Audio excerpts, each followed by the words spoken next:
Good morning. I am Kevin Price. Delighted to talk to you about you and your business. We got a lot to talk about on today's program. We're going to be talking about business, but we're also going to talk about education. We're going to talk about politics.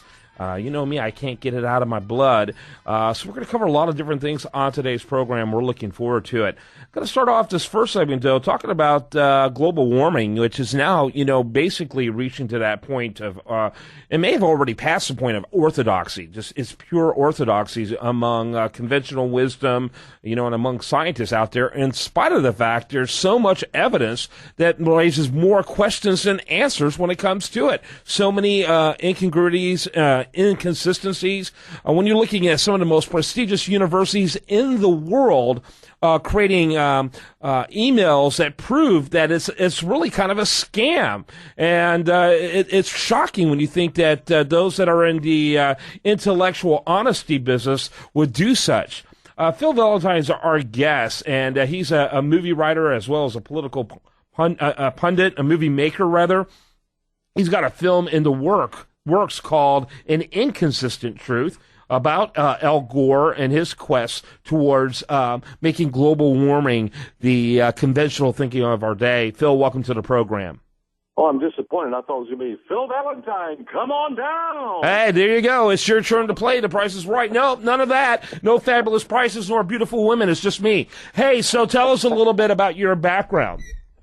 Well, I am a conservative talk radio host based out of Nashville. We're syndicated on a bunch of stations, and we talk politics and issues day to day. And we were talking about global warming, and we've been talking about global warming for years. And, Al Gore lives in the same town where I'm based in Nashville. I decided, we need to look into this issue a little more closely and see what the truth was, knowing that Al Gore is the same guy that said that he created the Internet and was the inspiration for Love Story. I was wondering why people weren't doubting him when he said that we're destroying the planet with global warming.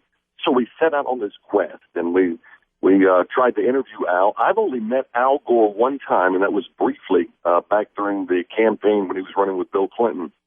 Ironically enough, we live in the same town, but we're into each other.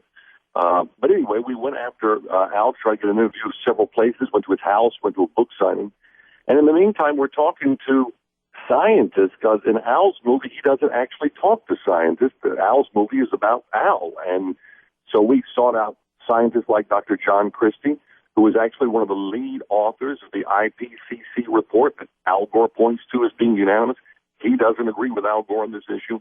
We talked with Dr. Fred Singer, another renowned scientist who has pioneered a lot of work as far as satellite imagery and things like this, and he doesn't agree with Al Gore. So we found scientist after scientist that did not agree with Al Gore, and we wanted to delve a little bit deeper, to drill down a little bit deeper, and so we wanted to find out about the culture, because it's a very odd thing that people can be confronted with the evidence, and especially about Al Gore and the way he lives his life, which we point out in the movie, and they still don't change their mind. They still are hell-bent on believing that we are destroying the planet. And it really came down to a matter of these people feeling guilty about something. They're made to feel guilty. Okay, who are these people that feel guilty? Well, it's a variety of people, and a lot of people who are very well-meaning people who want to save the planet. But I think it comes from a sense of, we all have a basic sense of wanting to matter, of wanting to leave our mark on this planet and actually have done something.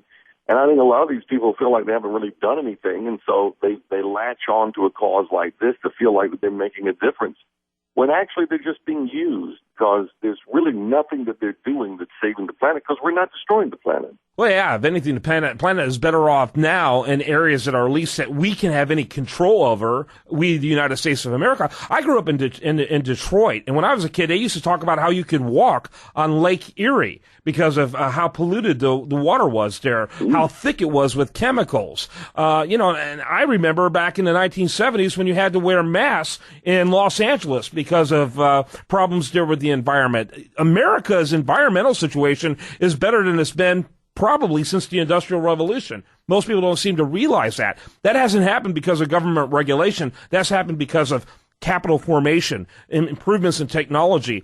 The free market does that type of thing. And so there's no question about that. I believe that the vast majority, first of all, there's an economic impetus behind the environmental movement that drives the scientists. Any studies that show that there isn't anything alarming out there leads to no future funding of those studies. Why produce studies that show there's nothing alarming? These guys make a living off of alarmist studies. That's what these so-called scientists do. Then you got politicians whom I think are in the control business, and then the rest are sheeple. That's kind of how I divide it up.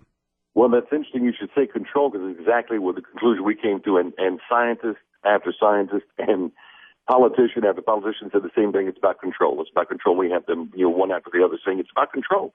So when you talk about, clean and things like this, I want people to understand that, I want a clean environment. And if you look at the nicest neighborhoods in Houston or the nicest neighborhoods in Nashville, they're clean. If you look at the poor neighborhoods, they're not clean. And so the problem is you get people to prosper. That's a very good analogy. By nature, exactly what you said. Capitalism is going to breed that. That is a great analogy. That is a great analogy. That's just so simply brilliant. It's not even funny. And I'm being absolutely sincere. It is prosperity that improves economies. It improves technology, and then ultimately the environment that we live in. That's exactly right. And so what's interesting is back in the 1990s, I went to the former Soviet Union in Eastern Europe and conducted seminars on the free market economy. And what was interesting is that time, of all the places I went to, Poland, Hungary, Belarus, all the places I went to, the place that had the worst environmental conditions of all those places was Poland, which also had the toughest environmental regulations of any country in the world. Regulations don't solve problems nearly as effectively as technology. Technology cannot happen without prosperity. I mean, that's just the reality. Technology is the fruit of prosperity. Yeah, and prosperity breeds cleanliness, and we see that all over the world.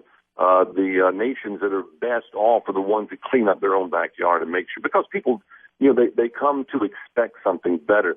So when you look Phil, hey Phil, I hate to interrupt, but my evil producer is going to pull the plug on you very quickly, and we haven't really talked about the film. We need to get the word out on that. Can you kind of give us an elevator speech as we wrap up this segment, and I'll work on getting you back on again.